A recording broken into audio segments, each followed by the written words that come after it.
Bem-vindo a mais um vídeo aqui do É Possível, e no vídeo de hoje eu vou contar para vocês todos os problemas que eu tô tendo com o meu Mac Mini M1, né? Então, antes de eu começar o vídeo, né, eu quero deixar bem claro o seguinte: o Mac Mini M1 é provavelmente a melhor máquina que eu já tive naquela faixa de preço em toda a minha vida, tá? Assim, tem um custo-benefício fantástico, uma performance fora do normal, pelo tanto que custa aquela máquina, tem uma integração, né? Tem ali o macOS e tudo.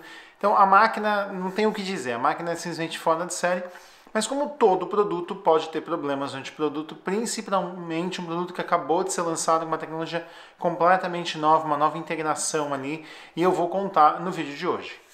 O primeiro problema que eu vou relatar aqui, né, que na verdade é um problema que se você procurar na internet você vai encontrar muita gente reclamando, que são os problemas de Bluetooth do Mac Mini M1. Né? O Mac Mini M1 está com problemas graves de Bluetooth na qual você perde a conexão ali com o seu teclado e mouse, e você tem dificuldades para conectar o seu fone de ouvido Bluetooth e coisas do gênero.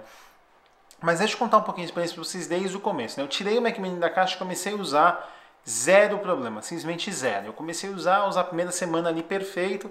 Na segunda semana ali eu comecei uma hora ou outra o teclado dava uma falhada. Assim, eu apertava ali a barra de espaço e não ia. E eu, caramba, o que está acontecendo? E aí eu comecei a ver que aquilo ali piorou depois de 1 ou 2 dias e eu entrei em contato com o suporte da Apple. O suporte da Apple falou assim, olha, dá um reset, né? Formata a sua máquina, basicamente. E aí eu formatei a máquina e o problema desapareceu, né? Depois de mais ou menos umas 2 semanas ali, o problema voltou a aparecer.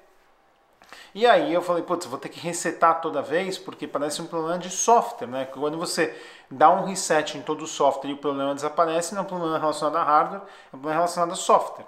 Né? E aí, na verdade, eu peguei e vi que se eu trouxesse o Mac Mini mais perto de onde estava o meu teclado e mouse, o problema ele não desaparecia, mas ele ficava bem menos evidente. Então o que eu fiz? Eu tirei o Mac Mini que estava assim numa mesinha do lado do coisa e trouxe ele, na verdade, para frente do meu monitor. Assim. Então ele fica do lado do meu monitor com o teclado e o mouse. E eu percebi que o mouse falhava muito menos do que o teclado. O teclado falhava muito mais do que o mouse. Eu acho que por causa que ele entra em energy saving, que você não está usando o tempo todo. Então o teclado parecia que entrava em mais problemas do que o próprio mouse. E aí o que eu decidi fazer? Eu decidi trocar o meu teclado sem fio por um teclado com fio da Apple. Então eu coloquei um teclado com fio da Apple que eu já tinha aqui em casa, conectei ele ali e fiquei usando meu Magic Mouse 2. Até o dia de hoje eu ainda tenho alguns problemas de vez em quando, mas os software updates que vieram de 1º de dezembro, que foi quando eu comprei essa máquina, até hoje, já resolveram a maior parte dos problemas. Eu ainda estou tendo dificuldade com o meu, por exemplo, com o meu AirPod. Né? Se eu pego o meu AirPod e eu tento usar ele no meu MacBook, ele nunca dá problema. Eu tiro ele da caixinha, vou lá, clico no meu AirPod lá na barrinha ali do áudio, e ele entra na hora e começa a funcionar e eu uso. Já o do Mac Mini, às vezes vai, às vezes não vai. Se eu ando um pouquinho meio longe dele, ele perde a conexão. Às vezes quando eu pego um iPhone na mão, eu nem estou ouvindo um áudio no iPhone, nada. Ele transfere o áudio para o iPhone e não volta para o Mac Mini. Então assim, já com o MacBook eu não tenho esses problemas quando eu estou usando. Então, existe sim uma dificuldade ali no Bluetooth. Então, recomendação que eu te dou. Se você está comprando o Mac Mini hoje, não compre com teclado e mouse da Apple hoje. Né? Compre um teclado Logitech ali, com mouse e teclado, que tem aquele transceiverzinho Bluetooth, USBzinho, sabe? Aí você pega e coloca isso no Mac Mini, e aí você vai usar o Bluetooth daquele transceiver ali, e não o Bluetooth interno do Mac Mini para o seu teclado e mouse. Então é essa a recomendação que eu dou. Quanto ao fone de ouvido, quando eu fiz isso, que eu tirei, usei um outro mouse e um outro teclado, o fone de ouvido parou de dar tanto problema. Não ficou perfeito, mas melhorou. Mas você vê claramente que está melhorando ao longo do tempo. Então, quando eu comprei lá em dezembro eu tive vários problemas. Agora que a gente está no dia, sei lá, 14, 15 de março, hoje eu acho que é 15 de março, a dificuldade está bem menor. Mesmo o fone de ouvido se conecta mais facilmente, fica ali mais facilmente, mas não está 100%. O segundo ponto é muito mais uma preocupação do que realmente um problema, tá? Mas deixa eu explicar um pouquinho para vocês. Eu peguei a máquina de entrada, eu peguei um Mac Mini M1 com 8 GB, 256 GB de armazenamento externo, né? Interno, disco sólido interno. E aí você está falando assim, pô, Edu, mas por que você saiu de um Mac Pro 2013 e foi para essa maquininha pequenininha? Dois pontos, né? O primeiro ponto é que eu queria sair de um extremo e ir para o outro. Então, sair de um extremo de uma máquina pesada, profissional, com processador de servidor Intel ali dentro, 64 GB de memória. E eu queria ir para um extremo exatamente oposto, que era ir para o Mac Mini pequenininho ali. Se aquela máquina não me atendesse por algum motivo de performance, eu poderia devolver aquela máquina. E segundo, eu tenho o meu MacBook que eu posso usar no meu dia a dia também para as coisas mais pesadas. E aí, essa máquina, na verdade, eu comprei pensando que eu ia usar ela enquanto não sai o Mac Pro novo rodando processador Intel, processador Apple, que eu realmente quero comprar para mim para o futuro. E aí também essa máquina vai ser a máquina que o Arthur, que é meu filho de 6 anos, vai usar no dia a dia dele. Então eu pensei em tudo isso quando eu comprei essa máquina. Falei, quero pegar o outro extremo para eu realmente mostrar para todo mundo essa diferença, né? Sair de um Mac Pro aí para o Mac Mini. E também essa é uma máquina que, assim, future proof para o meu filho, né? Ele poderia usar no futuro. Com isso em mente, eu comecei a usar essa máquina para o meu dia a dia, né? A máquina é tão rápida, mas a máquina é tão rápida que mesmo eu sendo um usuário pesado de algumas coisas, eu vi que a máquina dava conta. Então eu conseguia editar vídeo no Final Cut, eu conseguia trabalhar usando meu Office, meu Excel, super pesado ali, sem grandes dificuldades. Eu conseguia fazer edição de um ou outro foto que eu faço usando o Photoshop com zero problema. E assim, a experiência de usar o Mac Mini, principalmente para aplicações ali que são single core, né, que é você abrir uma janela, fazer isso, copiar uma coisa, é muito boa. É simplesmente fantástica, não tenho o que dizer. E isso acaba escondendo que, na verdade, eu estou usando a máquina muito mais no limite do que ela foi desenhada para. Principalmente uma máquina com apenas 8 GB de memória. Ela foi desenhada ali para um cara que não faz uso tão intensivo de vários aplicativos ao mesmo tempo, o que não é o caso do Edu. O Edu está sempre com 1 milhão de coisas abertas. Eu basicamente não fecho nenhum aplicativo. Eu deixo o aplicativo ali aberto, igual no seu iPhone, né? Você abre o Facebook, você sai do Facebook, vai para o e-mail, aí você vai para o Instagram. Você não fica fechando os aplicativos, né? Você não fica preocupado em consumo de memória, porque você sabe que o macOS ou que o seu iOS no seu iPhone vão lidar bem com isso. E o macOS lida muito bem com isso, mesmo uma máquina que tem pouca memória, como é o caso do meu Mac Mini. Só que como que ele lida com isso? Ele faz memória virtual, como todo sistema operacional moderno, né? Ele pega parte da memória, ele joga para o disco, né, que no meu caso é esse armazenamento interno de 256, ele joga ali para o disco e aí quando ele precisa ele lê do disco e traz essa memória de volta. Só que eu estou fazendo isso, eu uso disso muito intensivo. Então basicamente, deixa eu colocar na tela e ler para vocês os dados. Em 103 dias que eu estou com essa máquina, eu gravei um total de 65,4 terabytes no meu disco interno SSD. Aí você está falando, Edu, isso não é um grande problema, que dá uma média de 650 GB por dia.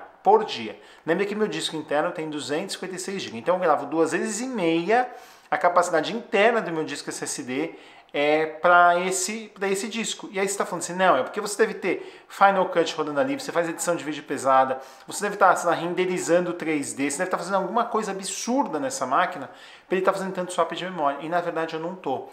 Toda edição de vídeo eu faço usando um disco externo SSD que eu tenho de 256 GB e todos os vlogs, todos os archives de vlog, de vídeos que eu faço aqui para o canal, eu coloco num outro disco externo que eu tenho de 4 terabytes. Então, o disco interno eu só estou usando para swap de memória, aplicativos, né? Então todos os meus aplicativos estão instalados ali, e para o meu iCloud Document. Então todo o meu iCloud está ali no disco interno, né? Basicamente só isso. E eu estou gravando em torno de 650 GB por dia.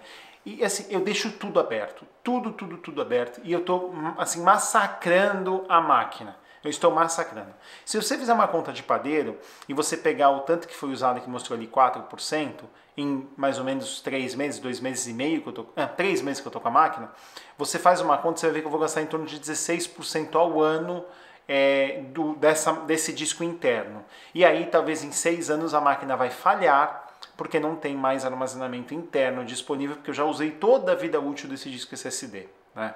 E isso é uma preocupação? É uma certa preocupação, porque teoricamente em 6 anos essa máquina vai deixar de funcionar e não tem como substituir o disco interno no caso do Mac Mini. Né?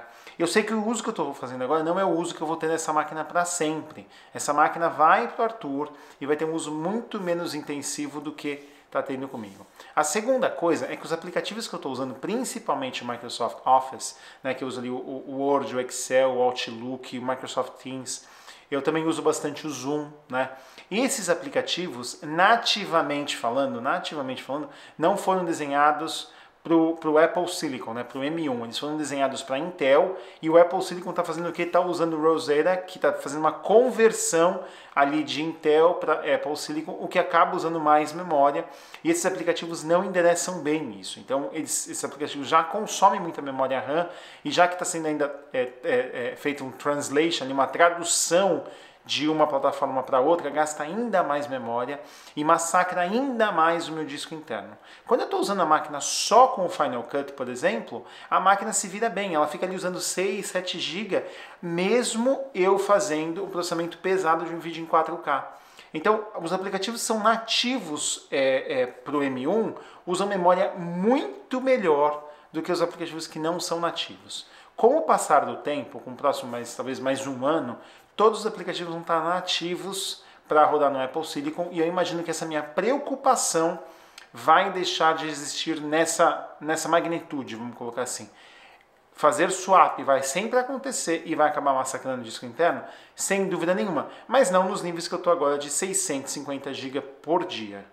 Então, depois que eu falei para vocês, né, dos problemas que eu estou tendo com o Mac Mini, eu quero deixar 2 pontos aqui de aprendizado para vocês. O primeiro ponto deles, né, é que é o seguinte: a máquina é tão poderosa que você esquece que você está trabalhando numa máquina de entrada. Você realmente acha que você está numa power station, numa máquina super poderosa, porque ela é tão rápida, ela dá uma experiência tão boa de uso, que você simplesmente esquece. Você simplesmente esquece que aquilo ali é só um Mac Mini, né? Então esse é o primeiro ponto. O segundo ponto é: compra com 16 GB. Né? Se eu fosse falar para qualquer amigo meu hoje que vai comprar, eu falei num vídeo meu há algumas semanas atrás que eu coloquei sobre o Mac Mini, que os 8 GB estavam dando conta para mim. E na verdade eles estão dando conta. Né? Eu não tenho nenhum problema em trabalhar com os 8 GB. Mas se eu vou recomendar hoje, depois de tudo que eu estou passando, que não é nenhuma experiência ruim, pelo contrário, a experiência é muito boa, mas essa preocupação de você não conseguir substituir o disco SSD se ele falhar, eu recomendaria fortemente para comprar com 16 GB. Relatos de pessoas que estão rodando com 16 GB são completamente diferentes de pessoas como eu que estão rodando com 8. Então você tem pessoas que estão rodando com 16 GB há mais ou menos o mesmo tempo do que eu, e a pessoa teve ali 20 teras escrito no disco, não 65 teras como eu tive no meu caso. Então, assim, 3, 4, 5 vezes a mais em pessoas usando com 16 GB, uso intensivo como eu estou usando. Então, fortemente recomendo você investir o dinheirinho ali, gastar 16 GB, porque essa máquina, sem brincadeira, acho que você vai comprar ela e vai ficar com ela por 5, 6, 8, 10 anos talvez, porque o desempenho é tão bom para as coisas ali básicas do dia a dia, que eu não vejo, por exemplo, o Arthur precisando de uma máquina melhor, até talvez ele está, sei lá, no high school aqui, que é como se fosse o ensino médio, né? No Brasil não sei mais o nome, esqueci. Mas basicamente eu não vejo o Arthur precisando de uma máquina melhor do que essa, nos próximos pelo menos 5 anos, né? Então fica como aprendizado: compra com 16 GB se você tiver condição financeira de comprar com 16 GB. Se você não tem condições de comprar com 16 GB hoje, ou se você pensa em trocar de máquina daqui 1, 2, 3 anos, aí compra com 8 GB, economiza a grana, porque se você for usar essa máquina nos próximos 3, 4 anos, com certeza ela não vai dar problema. Mas talvez pensando em longo prazo ali, valeria a pena você comprar com 16 GB para ter essa paz de espírito, vamos colocar dessa forma, né? De você não estar preocupado com o quanto o seu disco SSD está sendo utilizado. Vou colocar mais uma informação aqui para vocês antes de eu fechar o vídeo. Se você ficou curioso como eu peguei essas informações do meu disco SSD, eu vou criar um vídeo aqui no canal explicando como ver o uso do seu disco SSD interno no macOS, tá? Então, se você quiser voltar aqui no canal daqui a alguns dias, vai estar o vídeo lá explicando para vocês como fazer, tá bom? Muito obrigado para quem assistiu esse vídeo. Até a próxima. Tchau, tchau!